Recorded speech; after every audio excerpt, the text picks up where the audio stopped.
Olá, está no ar o Salto para o Futuro, um programa da TV Escola, canal da Secretaria de Educação à Distância do Ministério da Educação. Mais de 200 milhões de pessoas falam a língua portuguesa em todo o mundo. Em 8 nações, é o idioma oficial. Em Portugal e no Brasil, é a língua hegemônica.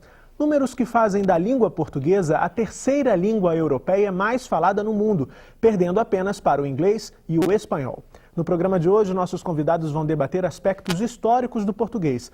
Eles vão também traçar um panorama atual da língua nos 8 países em que o idioma é oficial e falar sobre o convívio da língua portuguesa com outras línguas tradicionais. Participam desse primeiro programa o coordenador do Programa de Estudos dos Povos Indígenas da Universidade do Estado do Rio de Janeiro, José Ribamar Bessa Freire, o professor da Universidade de São Paulo, Benjamin Abdala Júnior, e o professor da Universidade Federal do Paraná, Carlos Alberto Faraco, que também é o consultor dessa série. Você também pode participar do Salto, é só ligar para 0800 21 6689. O nosso fax é 0, código da operadora 21 2232 3271. E o e-mail salto@mec.gov.br.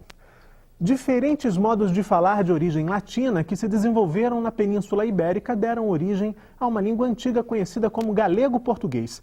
Língua que, por sua vez, deu origem a 2 outros idiomas, o galego e o português. Vamos conhecer agora um pouco dessa história. Quem nos ajuda a conhecer a história dessa língua é Baltazar Pena. Ele é galego e está há 8 anos no Brasil, onde ensina a sua língua materna na Faculdade de Letras da Universidade do Estado do Rio de Janeiro. Essa língua, até o século XII, foi uma língua oral, simplesmente. A partir do século XII aparecem os primeiros testemunhos escritos. Parece que eram documentos legais, testamentos, doações. E a partir daí, depois já surge, um pouquinho mais tarde surge o galego na lírica medieval, tanto profana quanto religiosa. Depois tem obras também em prosa. A separação entre o galego e o português teve início com a independência de Portugal em 1185 e se consolidou nos séculos seguintes. Essa diferença começou nessa data porque, a partir da criação do Reino de Portugal e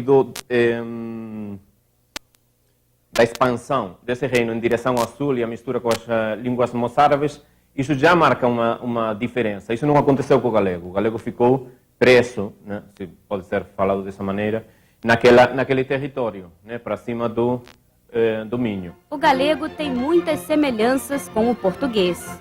Se prestamos atenção aqui no quadro, vemos que, por exemplo, as formas do artigo determinado, né, são iguais, né? Para o masculino singular o, para o feminino singular a e para o plural os, as, né? Só que o galego, por exemplo, né, essas formas aparecem, por exemplo, nestes substantivos: a árvore, a ponte, o nariz, o leite, o costume e a viagem. Com a expansão marítima e a consolidação do Império Português, a língua portuguesa se expande para várias regiões da Ásia, África e América, recebendo influências locais. Era a grande língua de comércio. Era a língua na qual todos os povos que comerciavam no Índico e no Atlântico falavam entre si. Primeiro que o português tem uma longa tradição de presença no mundo, de presença internacional, a tal ponto que quase todas as línguas possuem palavras derivadas do português. Entretanto, a decadência do Império Português gerou impactos no processo de internacionalização da língua portuguesa. O português sofreu naturalmente com o destino de Portugal. Uma certa decadência em seu uso internacional. Mas ele se fixou num grande país que foi o Brasil, como língua única de um grande país. E como segunda língua em vários países africanos. Em Angola, Moçambique, Cabo Verde, Guiné-Bissau, São Tomé e Príncipe e na Ásia, em Timor. O português era uma língua de um império em expansão. Por isso, o contato de seus falantes com outras culturas fez com que o idioma recebesse influências de várias outras línguas. O português se espalhou nesses lugares Porque o português foi uma língua de navegadores, foi uma língua de marinheiros. São línguas abertas, são línguas que recebem palavras de todos os lugares do mundo, maneiras de falar de todos os lugares do mundo.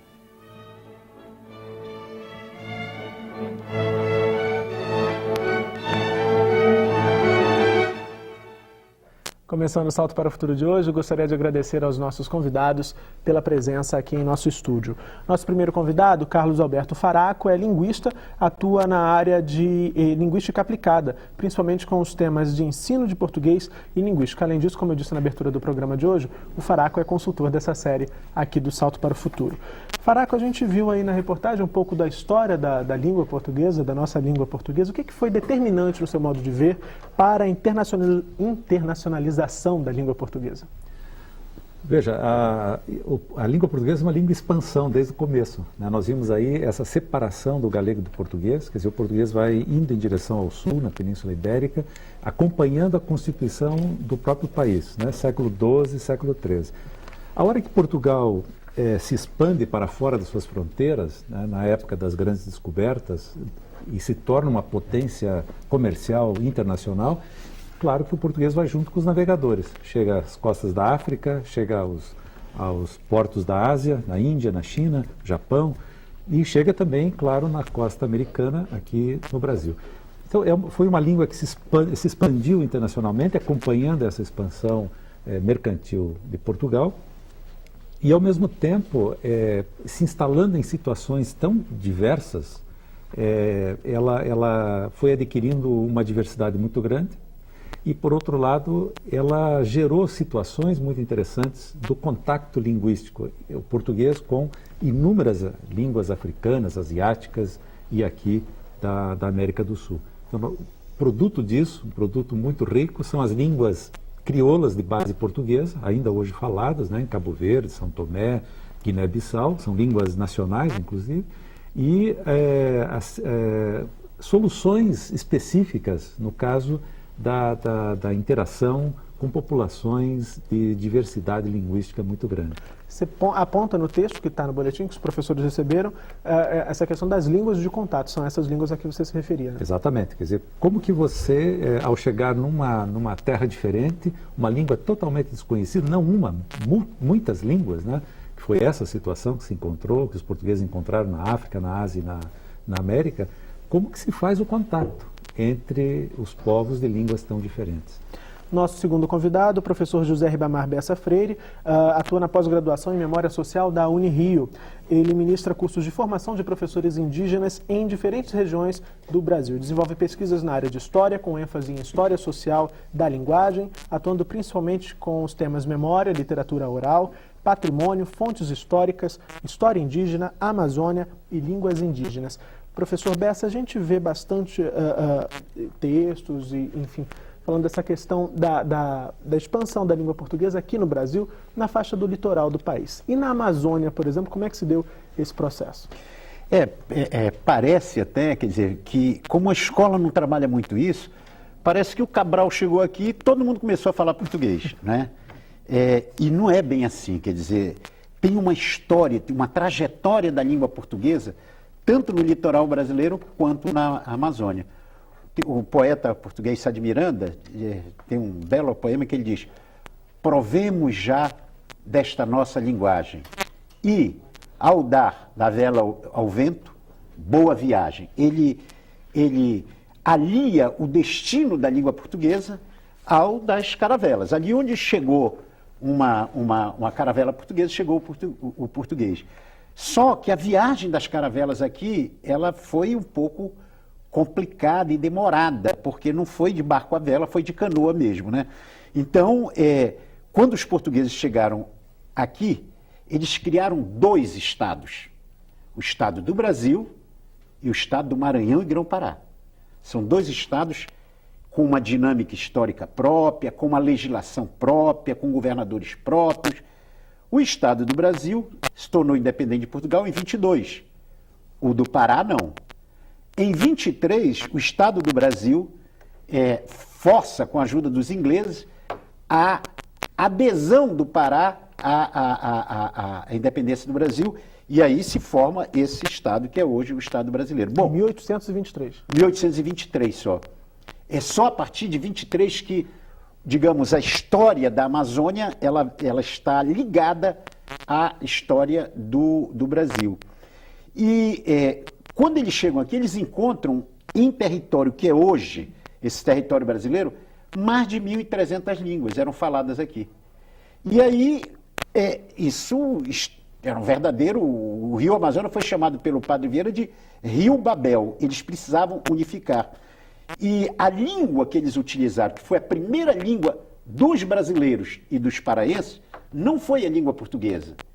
A língua foi a língua geral, que era, no caso do litoral brasileiro, o tupi de São Paulo, no caso do Pará, o tupinambá.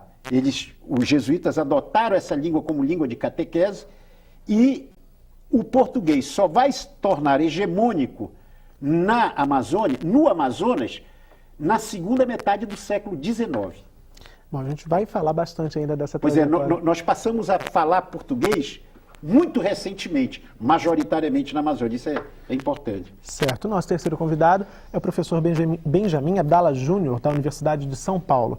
O professor Benjamin tem pesquisas no campo da literatura comparada, atuando no âmbito das literaturas de língua portuguesa.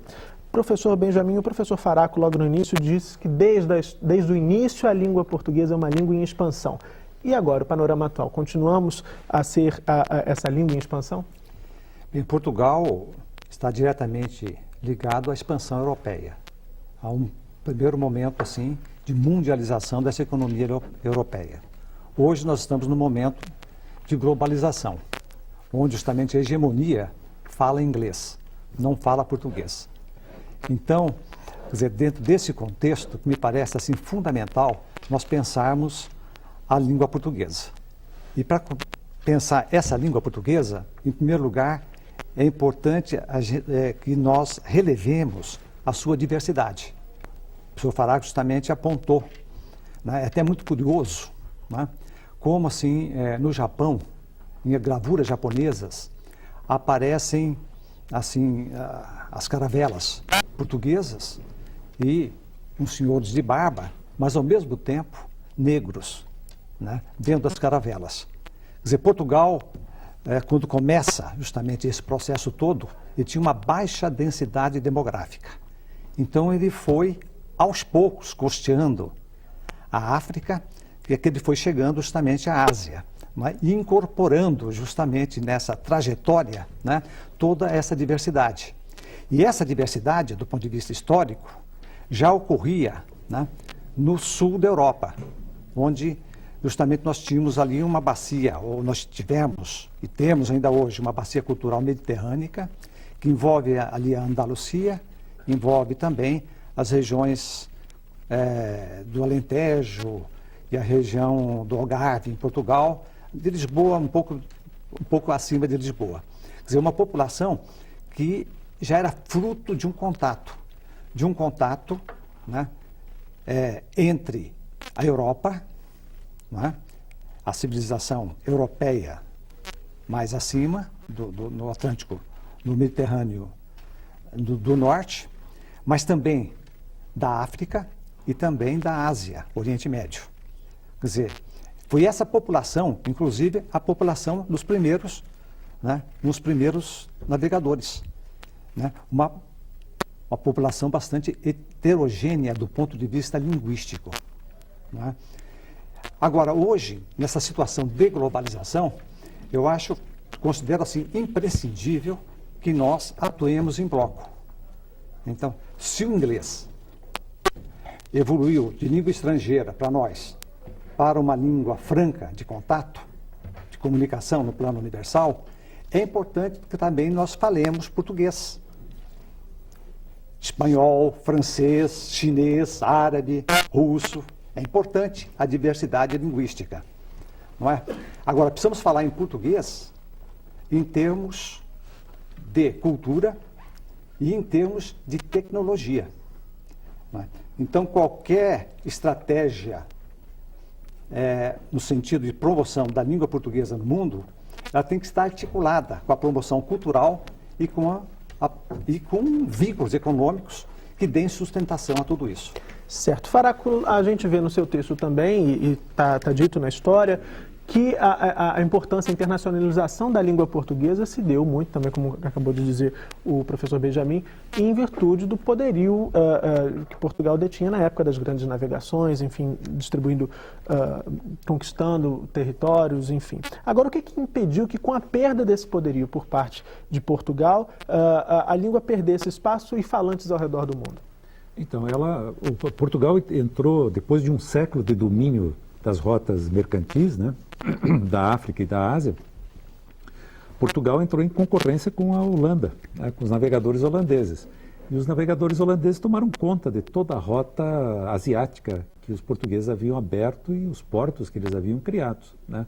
Então, os portugueses acabaram se concentrando naquilo que o embaixador Alberto da Costa Silva dá como título do seu livro, o Rio Atlântico.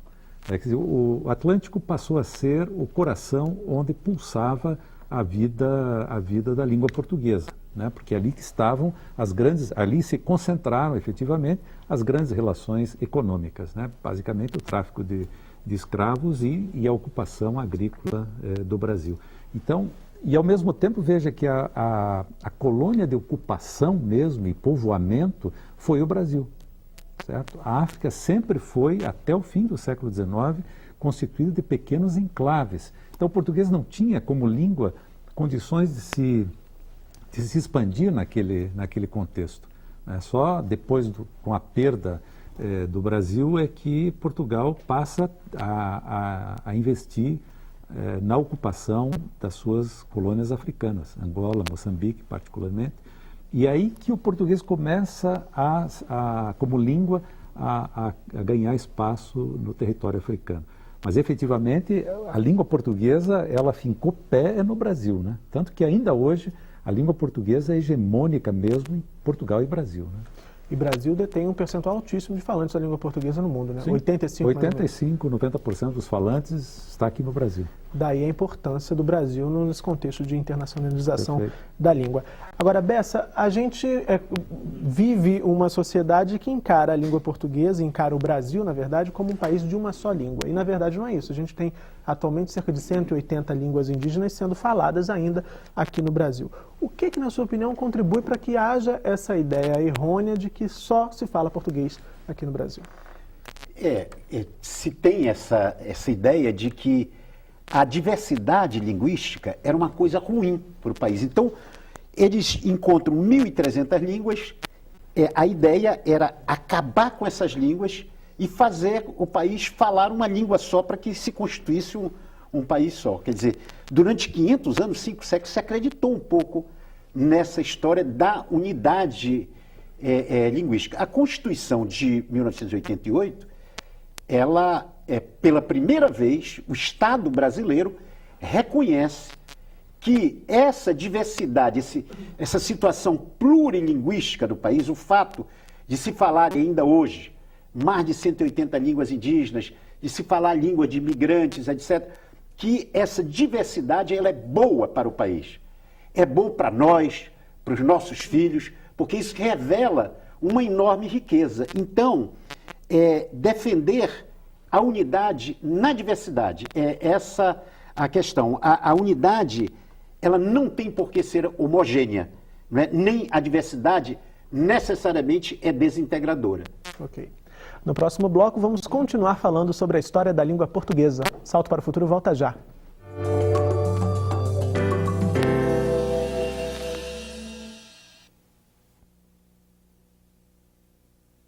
Aluno de ensino médio já tem paciência.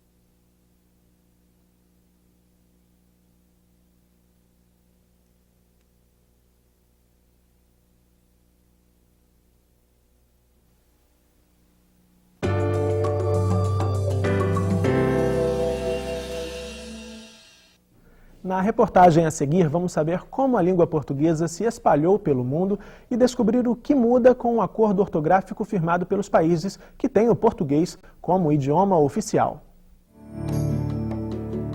A língua portuguesa está entre as 10 mais faladas no mundo, com milhões de falantes distribuídos por África, Europa, América, Ásia. O número dos falantes em português aumenta sempre. Sobretudo aumenta o número daqueles que têm o português como língua materna, que têm português como vernáculo, que têm português como língua de berço. E se diversas são as sociedades que utilizam a língua portuguesa para se comunicar, pode-se dizer que são diversas e ricas as formas como esse idioma tem se apresentado. Então, o que é uma língua? É a expressão de toda a sociedade. E como a sociedade varia, entre outras variantes, ela varia de acordo com as classes sociais, a linguagem nunca é uniforme. A língua portuguesa tem a riqueza de todas as línguas. Todas as línguas diferem de uma região para outra. Em Lisboa fala-se com uma entonação, no Porto fala-se com outra. O mesmo ocorre no Brasil, entre o português falado no Amazonas, o português falado no Rio Grande do Sul, o português falado em São Paulo, o português falado no Rio, o português falado na Bahia. Diversas maneiras de falar que, no entanto, não devem ser hierarquizadas. E essa diversidade de formas da língua faz parte da dinâmica do próprio idioma. Todas as variantes da língua são linguisticamente corretas, mas há uma diferença social. A diferença social é que a língua falada, ela tem um funcionamento muito restrito, não é? Você veja o Brasil, você não fala no Rio de Janeiro como o paulista fala em São Paulo, como o baiano fala na Bahia, ou o pernambucano em Pernambuco, ou o amazonense lá. Quando se trata da língua escrita, há esforços no sentido de unificar a ortografia. Essa é a meta do acordo ortográfico, que promete, por exemplo, ampliar as possibilidades de intercâmbio entre os falantes da comunidade dos países de língua portuguesa. Ter a mesma ortografia é essencial à língua moderna, para ela poder aumentar o seu âmbito de atuação. Uma pessoa que está aprendendo a língua quer aprender a escrever de uma só maneira, não quer aprender a escrever de várias maneiras. Mas vai depender da importância que o Brasil, Portugal, Angola, Moçambique, Cabo Verde, Guiné, Bissau, Timor, São Tomé e Príncipe tiverem no futuro. O acordo tem pontos positivos e negativos.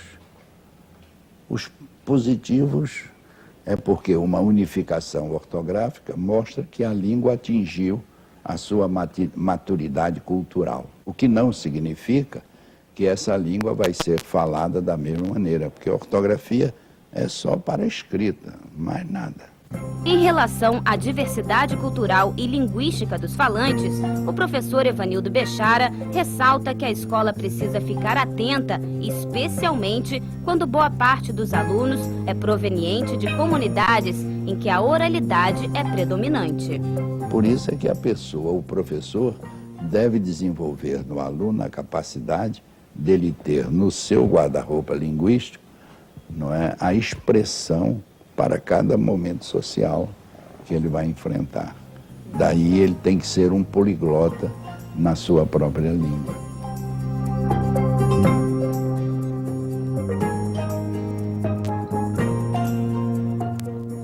Bom, daqui a pouquinho a gente vai falar da questão do acordo ortográfico, mas antes eu queria recuperar um outro ponto do debate. A gente falava no primeiro bloco, professor Benjamin, da questão da diversidade das línguas indígenas que ainda são faladas aqui no Brasil.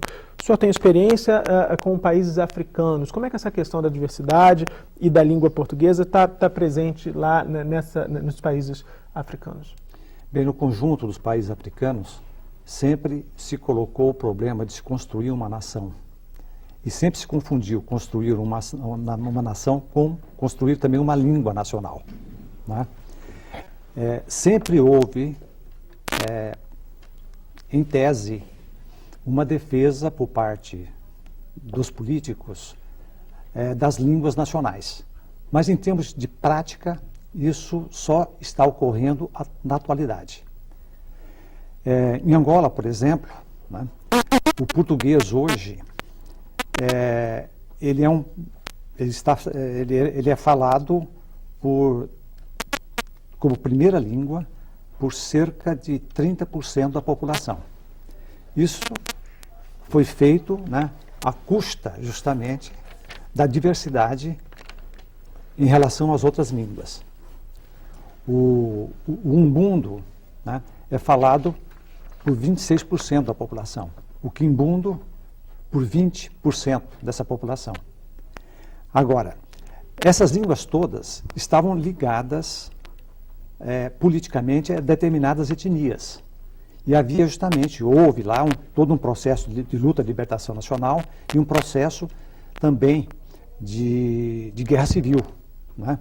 Então, a questão linguística teve assim uma polarização política muito séria, né? O horizonte nacional angolano, né, era sentido sobretudo nas cidades. Era idealizado, pensado em termos de uma população citadina. Nos meios étnicos, eles não tinham a dimensão de Angola, eles tinham uma dimensão política da etnia.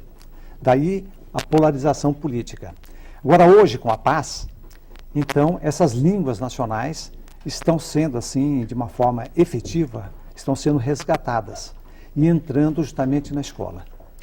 Bom, vamos agora às perguntas dos cursistas que já começaram a chegar no programa de hoje, por e-mail, inclusive. Antes da pergunta, o pessoal do teleposto de Guapimirim, Núcleo de Tecnologia Educacional de Guapimirim, no Colégio Estadual Alcindo Guanabara, elogiam a série, diz que estão atentos e pedem um alô aqui. Eu faço um apelo para que mandem perguntas aqui para o Salto, a gente gosta de ouvir a participação de vocês aqui no programa. Agora a pergunta do Instituto de Educação Governador Roberto Silveira, de Duque de Caxias, aqui no Rio de Janeiro. A pergunta das orientadoras Tânia Colodete, Simone e Patrícia, professor Faraco. Elas citam a questão do seu texto, do boletim, que do século XIX até hoje o Brasil não consegue resolver adequadamente a questão da norma de referência, uma afirmação que está no seu texto. E elas também dizem que sabem que Portugal acabou de aderir ao acordo ortográfico que uniformiza a forma de escrever nossa língua e que nós, brasileiros, também teremos de nos adaptar a um novo modelo de escrita. E elas perguntam, como vimos nos dois casos, da questão da norma de referência e do acordo ortográfico, conviveremos com a norma de referência sempre em discussão? E o papel da escola, como reagirá a essa padronização? E querem saber também se o professor terá acesso a essa nova reformulação. Bom, a pergunta é bastante abrangente e é preciso separar as coisas, né? O primeiro ponto importante é tirar a importância do acordo ortográfico, né? Ou o peso do acordo ortográfico. O acordo é um grande acontecimento, de um certo aspecto, porque foi a primeira vez que os 8 países de língua oficial portuguesa sentaram na mesa e discutiram um projeto comum, né? Um projeto de cooperação. Isso é importante porque os países africanos só se tornaram países por volta de 1975. Né? Então, esse momento em que eles sentaram à mesa para discutir a unificação da ortografia foi um momento histórico importante na construção de uma rede de cooperação desses países. Segundo, a busca da unificação levou 100 anos. Né? Brasil e Portugal discutiram durante 100 anos a possibilidade de unificar a ortografia. É muito importante essa unificação. Mas ela vai mexer exclusivamente com a forma ortográfica das palavras, né? A diversidade linguística falada vai continuar e a diversidade escrita também vai continuar, né? As literaturas, o professor Benjamin é muito melhor para falar sobre isso. A literatura em língua portuguesa, ou as literaturas que se expressam em língua portuguesa vão continuar diversificadas como elas são. Agora, toda essa questão... Essa outra questão que as professoras levantam, da norma de referência, essa é uma questão política ainda muito complicada no nosso contexto brasileiro. Porque no século XIX se criou a ideia de que nós deveríamos falar e escrever como os portugueses, certo? Porque nós tínhamos um complexo de colônia e achávamos que deveríamos ser como os portugueses, e criamos uma norma de referência totalmente artificial. E durante um século e meio, essa questão está atrapalhando a nossa vida. Ainda está presente no nosso cotidiano? Ela ainda está presente. Quer dizer, o conflito entre a língua que nós efetivamente praticamos, a língua dos letrados, a língua culta brasileira, ou o português estándar brasileiro, ele está em conflito com a norma padrão que se estabeleceu no século XIX. A escola sofre muitíssimo com isso, os meios de comunicação sofrem com isso, E o próprio falante sofre com isso, porque ele lembra de algumas coisas que ele aprendeu, que dizem respeito à norma padrão, que ele não sabe bem como é que é, né? E na hora da prática ele sofre. Agora eu fiquei curioso, tem um exemplo para dar só para poder localizar o cursista? Veja, o exemplo mais clássico é da colocação de pronomes, certo? Ainda hoje nós batalhamos na ênclise, quer dizer, colocar o pronome depois do verbo. Essa é a colocação portuguesa, lusitana, que para eles faz sentido porque é do ritmo do português de Portugal. No ritmo do português brasileiro, a próclise é que é a colocação padrão, normal, efetivamente do país. Mas nós insistimos que é a ênclise. Então há um conflito, né, entre o que nós falamos efetivamente e aquilo que dizem que nós deveríamos falar e escrever. Certo. Professor Bessa, temos aqui a pergunta do João Pedro, do Mato Grosso do Sul. Obrigado, João Pedro, pela participação. Ele quer saber como valorizar as variedades linguísticas dos alunos e, ao mesmo tempo, a chamada língua padrão. Aparentemente, se acreditava que havia uma contradição. Quer dizer, que você, ao apelar para a diversidade, você estaria ferindo, digamos, a unidade. Isso não é verdade, quer dizer, isso é possível. A gente vê, por exemplo, que o que acabou de falar aqui o Faraco, né, sobre essa questão da diversidade. Eu pergunto, por exemplo, até que ponto essa diferença que existe entre o exemplo que você deu do português falado no Brasil de Portugal, até que ponto isso não é o resultado de uma situação que a sociolinguística chama de línguas em contato, não é? Ou seja, até que ponto o fato do português conviver com línguas indígenas no falante do português, quer dizer, não existe um substrato, uma marca dessas línguas no português que nós falamos, e é isso que faz o diferencial. E é essa diversidade que deve ser respeitada. No texto que o Faraco fez, eu acho que isso está muito claro, e que os professores receberam, isso está muito claro, a necessidade, né, de se estimular, não se trata só de tolerar a diversidade, se trata de celebrar e de estimular a diversidade, porque a escola, ela tem funcionado como um trator, passando em cima da diversidade. A escola, ela quer homogeneizar, não é? Então, no Amazonas, por exemplo, nós temos uma avaliação da escola do Amazonas de 1861. O poeta Gonçalves Dias sobe o Rio Amazonas e faz uma avaliação das escolas no Solimões e no Rio Negro. O que ele conclui? Ele diz: a escola não funciona porque o professor usa uma língua, que era o português, que os alunos não entendem. E no final ele recomenda ao presidente da província, 1861, mesmo assim eu recomendo que se use o português, porque vai ser o único lugar onde essas crianças vão ouvir o português. Elas não vão aprender nada, porque elas não sabem o português. Elas não vão aprender matemática, não vão aprender ciência, mas pelo menos é o único lugar onde elas vão falar português. Então a escola, ela tem tido essa visão de eliminar a diversidade como se fosse algo ruim, negativo, quando na verdade ela pode até ser transformada num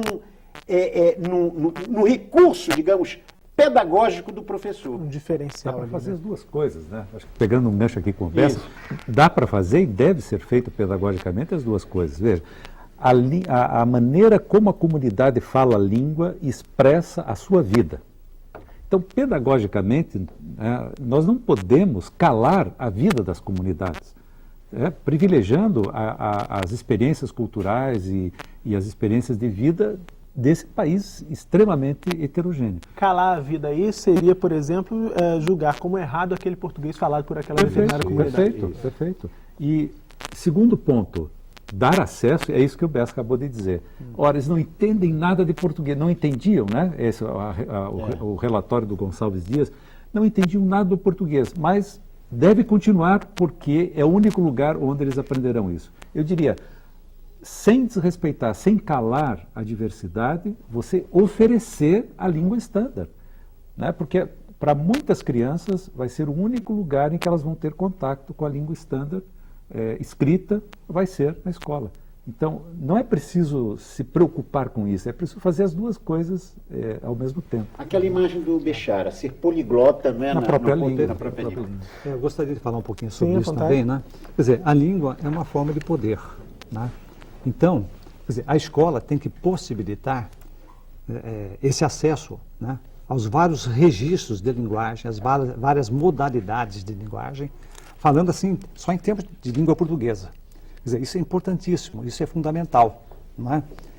E se é um lugar, justamente como você indicou, Paraco, onde a criança vai aprender a língua estándar, não é? Quer dizer, para essa criança vai ser fundamental a língua estándar.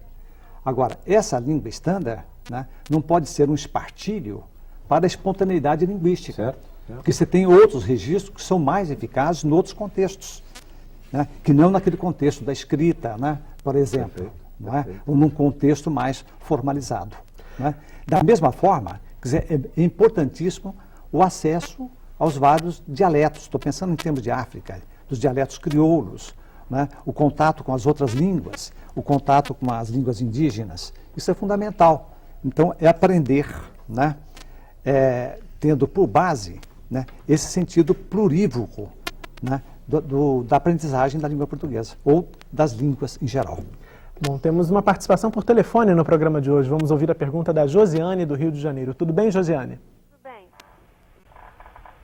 Olha, eu gostaria de saber por que a língua portuguesa, né, no caso, falada no Brasil, não tem o mesmo sotaque que a língua falada em Portugal. Por que não unificar?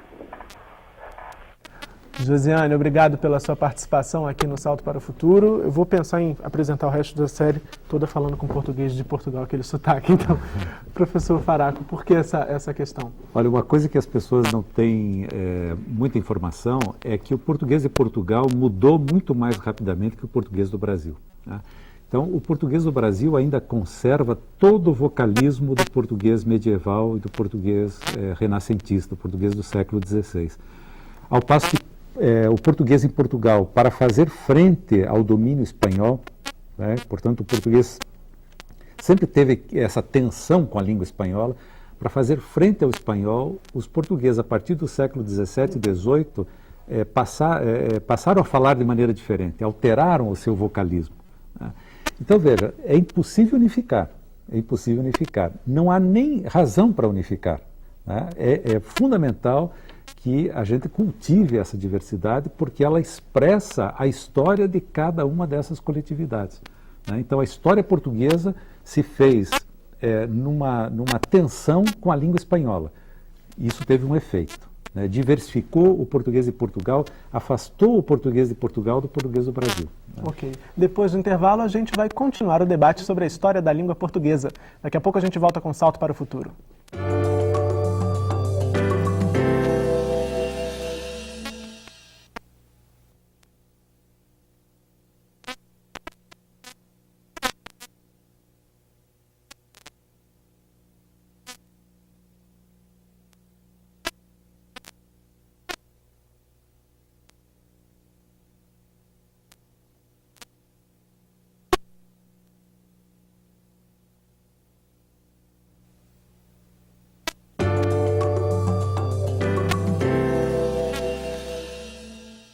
Salto para o Futuro está de volta. Hoje estamos debatendo a história da língua portuguesa. Bessa, a gente viu ali no bloco anterior, a gente estava falando já no finalzinho do bloco da questão da diversidade, a pergunta da cursista sobre o português do Brasil, português de Portugal, por que não unificar os modos de se dizer esse português? E aí, pensando no Brasil, esse país enorme, com tantos modos também de se falar essa língua, né? No norte, pensando em sotaques, pensando em expressões regionais, enfim. E se tem quase que uma convenção segundo a qual essa pluralidade de sotaques, por exemplo, é algo ruim. Ninguém quer assumir que tem um sotaque do Nordeste ou do Sul, enfim. Como é que a gente pode entender essa questão, essa visão? Pois para a Josiane, né, a cursista, essa variedade enorme também dentro do Brasil. Eu sou amazonense, eu vim estudar no Rio com 18 anos, eu entrei na sala de aula, o professor fez a chamada, chamou meu nome, eu respondi presente, a sala inteira espocou numa gargalhada. Eu perguntei, estão rindo por quê? Aí me disseram, porque não é presente, é presente, né? Então se confundiu uma certa forma de falar com a forma certa de falar. Quer dizer, não tem uma forma certa de falar. E eu não senti, por exemplo, nenhum tipo de discriminação pessoal. Eu fui eleito pelos meus colegas presidente do centro acadêmico. Então, não era uma discriminação pessoal contra mim. Eu acho que era mais grave. Era contra a coletividade a qual eu pertencia. Não é? Era contra o Amazonas, contra a nossa forma de entender e de expressar o português. Tanto que você foi eleito presidente e não presidente. Exatamente. Presidente e não presidente. Quer dizer, eu acabei sendo... Eles me elegeram presidente, mas eu fui eleito presidente. Né? Certo. Então, você vê, por exemplo, eu não sei até que ponto também, talvez o Faraco possa falar, o linguista, mas tem uma tese que foi defendida no IEL, que diz, por exemplo, que esse R retroflexo, esse R caipira dos paulistas, né, de morte, porta, Zé Dirceu, né, que esse R seria uma marca da língua ofaé-chavante que era falada em Bauru, no interior de São Paulo. Quando aqueles índios começaram a falar o português, eles deixaram as suas marcas. Então, isso é uma pista que o linguista dá para tentar explicar. Eu acho que uma parte, digamos, dessa variedade dialetal no Brasil, talvez pudesse ser explicada pela situação de línguas em contato. Mas aí, no caso do português rural, por exemplo, a base, efetivamente, foi a fala africana, né? Quer dizer, é a população de origem africana que dá uniformidade ao português rural no Brasil, né? Então, justamente por esse contato. As características do português rural, muitas delas são oriundas do contato, são efeitos do contato do falante de uma outra língua ou do falante de um crioulo português, passando a falar o português, né? Agora, Faraco, eu queria continuar com você. A gente tem quase que um mito aqui no Brasil, segundo o qual o brasileiro não fala bem a língua portuguesa. O que você pensa a esse respeito? Isso é outra vez o complexo de colônia, né? A gente baixa a nossa autoestima, né? A gente baixa, a gente faz questão de dizer que é inferior, né? Quando ao contrário. O português falado, não existe maneira errada ou maneira incorreta ou falar mal o português. Nós falamos o português que nós construímos, na sua imensa variedade, que nós construímos na nossa história de sociedade brasileira. Então, é esse português que nós temos, com ele que nós temos que conviver, e é ele que nós temos que prestigiar, e nós temos que olhar no espelho e reconhecer a nossa cara linguística com todo orgulho e perder essas manias de que nós não sabemos falar português, né? Isso é uma coisa da colônia, uma coisa ainda do século XVIII e XIX. Bom, temos aqui, professor Benjamin, mais uma pergunta. Ela foi enviada pela Maria José Barreto, que é do Teleposto da TV Escola de Bacabal, no Maranhão. Obrigado, Maria José, pela sua participação aqui no Salto. Ela quer saber, se a língua portuguesa é majoritária e reconhecida internacionalmente, por que o Brasil não assegura ou ainda não assegurou a difusão da mesma língua nos demais países? Essa questão da internacionalização, né, professor Benjamin? Eu considero que o Brasil sempre foi muito tímido em termos de política de divulgação da língua. E hoje, quer dizer, com a globalização, voltando, né, àquilo que eu já disse anteriormente, com a globalização, então nós temos que estabelecer interlocução com muitos povos, não é? Então é muito importante essa difusão da língua portuguesa, né, não só, né, em termos assim, internos, né, que é outro problema muito sério, né, em relação a cada um dos países de língua oficial portuguesa, mas também em relação às comunidades de imigrantes que são falantes da língua portuguesa e que já são milhões, não é? Fora isso, quer dizer, o comércio também está exigindo que tenhamos cursos de português na China, na Índia, não é? E tudo isso, então, exige uma política mais agressiva por parte do Itamaraty, no sentido de estabelecer centro de estudos brasileiros em cada um desses países, ou em muitos países. A Maria José, só para complementar, a Maria José também coloca aqui na pergunta, no e-mail que ela nos enviou, o que a comunidade dos países de língua portuguesa pode também fazer nesse sentido? Por enquanto, a comunidade dos países de língua portuguesa é uma carta de intenções. Eu acho fundamental. Quer dizer, o mundo da globalização exige que atuemos em bloco. Estratégias puramente nacionais não dão certo. Então, nós precisamos fazer uma laçada pelos países de língua portuguesa, no sentido de definir políticas comuns.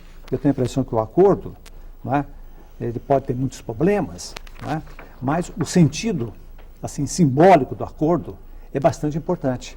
Claro que outras laçadas também temos que fazer pela América Latina, né, pelos países da União Latina, quer dizer, há muitas laçadas possíveis, não é? Mas precisamos justamente pensar, né, no nosso comunitarismo linguístico-cultural. Bom, ele falou aqui da questão, o professor Benjamin falou da questão da América Latina, e também é comum a gente ouvir, Faraco, pessoas que dizem que o Brasil vive um certo isolamento sociocultural, enfim, no continente, devido a ser um único país falando a português aqui. Como é que você responderia a essa provocação? Veja, o Brasil tem essa característica histórica, né? O único país que fala português, cercado de países que falam o espanhol. Mas desde a criação do Mercosul, e nesse aspecto o Brasil foi agressivo, né? Foi agressivo no bom sentido. Ele avançou, ali desde o início. Ele encabeçou uma cooperação primeiro com a Argentina, que foi sempre um ponto de tensão, e depois incluindo o Paraguai e o Uruguai, e hoje já incluindo a Venezuela, e há uma perspectiva de se expandir o Mercosul. O Mercosul vai ser uma atuação em bloco. E o Brasil tem tido uma política muito interessante com os países do Mercosul, que é uma cooperação no sentido de difusão do português nos países de fala hispânica e do espanhol no Brasil. Então, nós estamos caminhando para uma situação em que os nossos vizinhos vão sentir orgulho de falar português e nós vamos sentir orgulho de ter como língua estrangeira o espanhol. Professor Bessa, a Diane Soares, de Minas Gerais, obrigado, Diane, pela participação. Pergunta, além da escola indígena diferenciada, em que outros contextos línguas tradicionais ou de imigrantes são faladas e ensinadas aqui no Brasil? Bom, a Constituição, ela garante aos índios apenas o direito de usarem suas línguas e os processos próprios de aprendizagem nas escolas. Então, hoje, né, os índios têm o direito de serem alfabetizados na sua língua materna, de aprenderem o português como segunda língua, de aprenderem o português não para substituir a sua língua, né, mas atribuindo funções ao português. O português hoje é uma língua muito importante para os próprios índios, porque ele permite que os índios se comuniquem entre eles.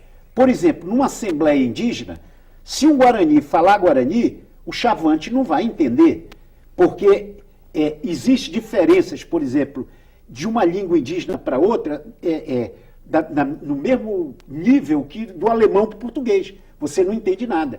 Então, o português é uma reivindicação dos próprios índios falar o português, porque permite que eles se comuniquem entre eles e com a sociedade nacional. Bom, a gente está chegando ao final do Salto para o Futuro de hoje. Gostaria de começar a ouvir as considerações finais dos nossos convidados. Professor Bessa, por favor, começando pelo senhor. Eu acho que a mensagem mais importante que eu acho que deveria sair daqui era a ênfase na questão da diversidade, do respeito à diversidade. A diversidade linguística é algo enriquecedor. Eu quero dizer que, por exemplo, na própria situação dos índios hoje, os índios que estão aprendendo português, estão aprendendo também a escrever em português. Nesse momento, no Rio de Janeiro, está havendo um encontro, é o 5º encontro de escritores indígenas. E depois da manhã, na UERJ, à noite, esses escritores indígenas vão estar em contato com os universitários, com os alunos, mostrando a sua produção literária na língua portuguesa.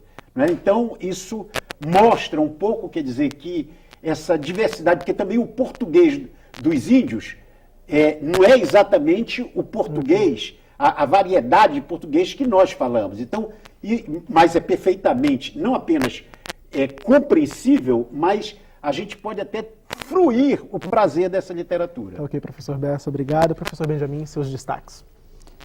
Justamente, eu acho que essa mesa falou o tempo todo de diversidade, né?